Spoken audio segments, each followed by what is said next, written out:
তোমার কাছে আমার চাওয়াটা বেশি কিছু ছিল না, তেমন কিছুই চাইনি কখনো।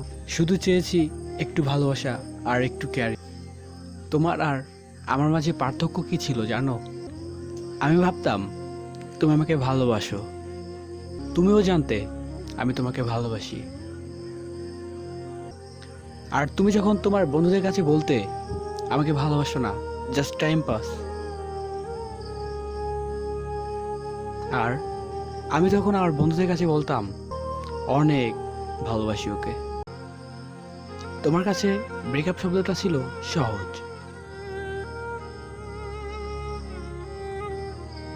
কিন্তু আমার কাছে ছিল অনেক কঠিন। তুমি কখনো বুঝতে চাওনি আমাকে, আমার ভালোবাসা, আবেগ, কষ্ট কখনো বুঝোনি। তুমি বোঝার চেষ্টাও করনি। চিন্তা করো না, আমি আর কখনো তোমাকে জ্বালাবো না, কারণ আমি এখন বুঝতে পারি সবই, ওই সব কিছুই আমার ভুল আর বোকামি ছিল মাত্র। আর আমি এটাও জানি যে থাকার সে এমনিতেই থাকবে,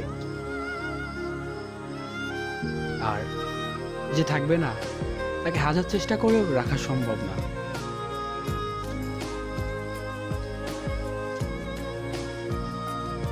তাই আমি আমার এই পরিস্থিতিকে মেনে নিয়ে ভালোই আছি।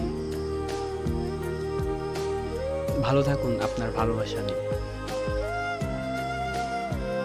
ভিডিওটি ভালো লাগলে একটি লাইক দিবেন, কমেন্ট করবেন, শেয়ার করবেন এবং অবশ্যই চ্যানেলটি সাবস্ক্রাইব